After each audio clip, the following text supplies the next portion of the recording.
My name is Derek Levins. I'm from Palomar College. I don't have a lot of experience personally with advocacy towards this, but I have seen the effects of human trafficking, some of the insidious ways that it occurs, such as people taking people's children and forcing them to go out there and to be sexually trafficked. And it's pretty horrific, and I think awareness for it, like what are the mechanisms, who's in danger for it, things like that, is very important for the general public to understand, because then if you see something, you can say something. And I really think that this is an important resolution, just to get information out of the effects of criminal state. Thank you.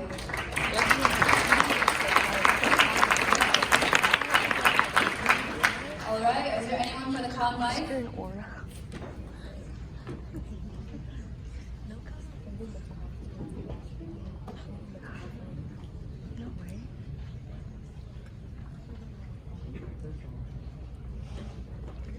And I would like to ask beforehand, please line up at the mic just so that we can make sure things are efficient. With that, I will recognize those at the con mic. I just have some concerns about the toolkit being faith-based, just because I think we should separate religion from our advocacy. Alright. So, are you referring to a specific resolve? I believe the resolve states that we would be using the toolkit, it advocates for the implementation or the usage of the kit, and as we said, we should be separating the religion with advocacy, especially because it can be very controversial at times. Thank you. I would now like to ask the author of the resolution, Nicholas Sanchez, if you come up and speak a little bit about answering that inquiry. Yeah, so I'm Nicholas S. Sanchez, and that's a very valid question because the Blue Campaign is actually the U.S. Department of Homeland Security's campaign, which utilizes a specific toolkit that does have a specific toolkit for faith groups, but it has nothing to do with religion, it has nothing to do with faith, and that's specifically why I'm an advocate of it, because I totally agree with you. We need a separation of these things. But thankfully, we don't have an issue here because they are separate entities. However, they do have kits specifically for faith groups because individuals need recognition there as well. But in regards to community colleges, we'll be specifically utilizing the education student toolkit. Yeah, Nick!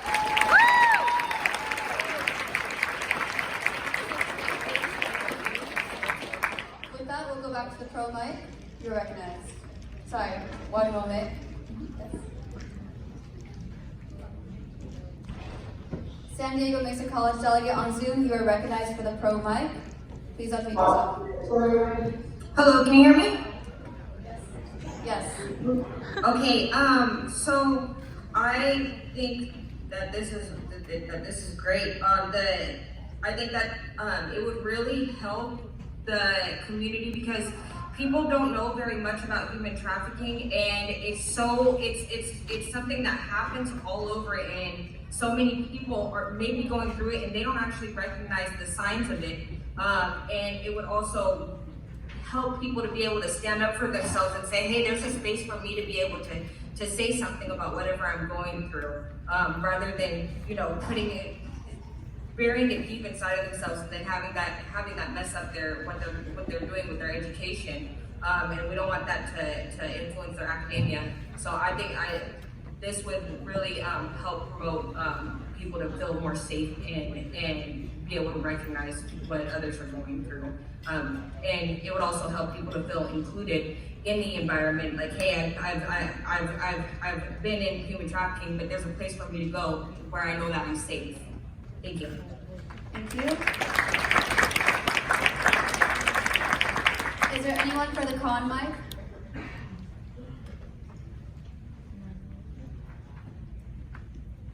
I'll now recognize the pro mic.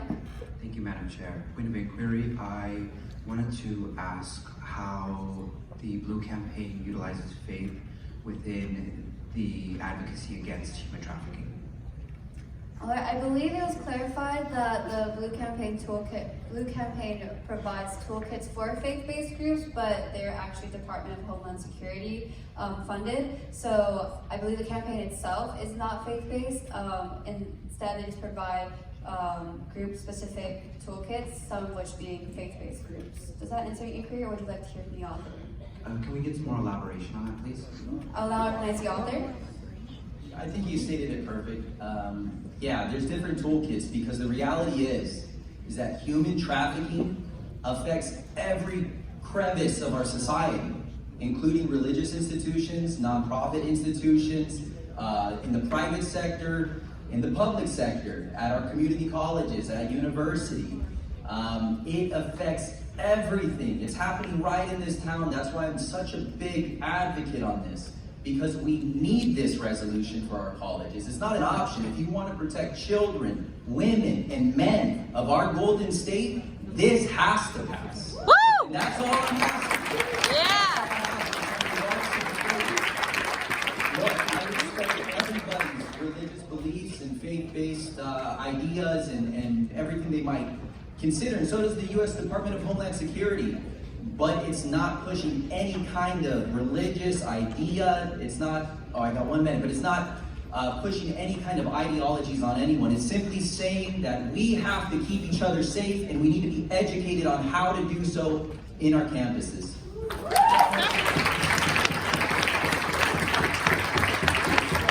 that answer your inquiry? Thank you for the elaboration, Madam Chair. You're recognized. I need some clarification. Will this be mandatory or voluntary? If the author would like to respond. Yeah, absolutely. There should be some sort of accountability to our institutions where we go to learn in a protected and safe environment. That's what we need as the foundation in order to actually achieve anything remarkable in this life and to be educated.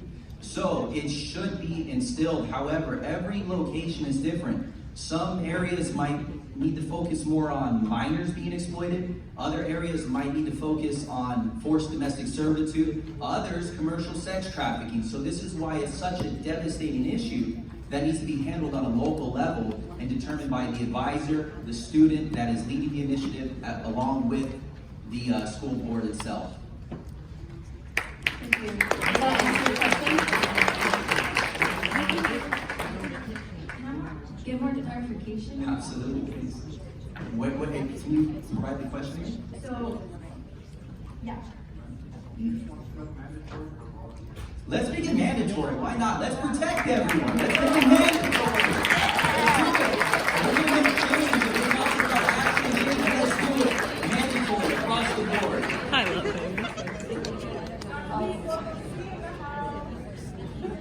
All right. All right. Is there anyone on the con mic, or yeah, someone at the Poly Pro mic? You're recognized. I am Eddie Prieto from Fullerton College, Vice President of State Senate. And I was just curious, so it seems like you're deploying a toolkit, right, to like make awareness, like to have some awareness for human trafficking.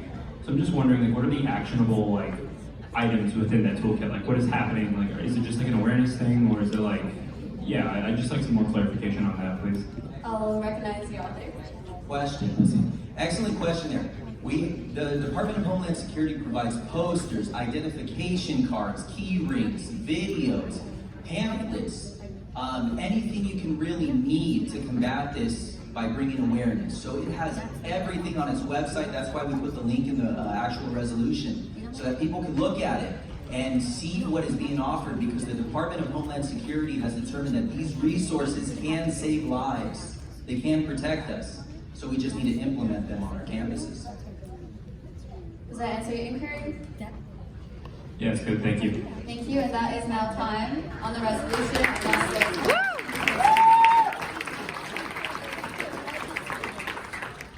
Unless there's a motion to extend time by a maximum 5 minutes, we'll be going to a vote. If everyone could please log on to Poll Everywhere. Motion on the floor is the passage of S240212, Human Trafficking Awareness. So please log on to Poll Everywhere.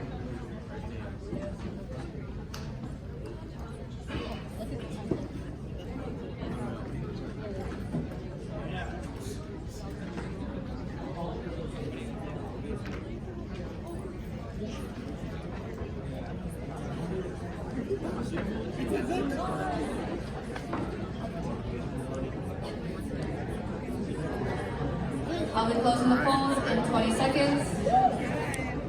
It's a landslide.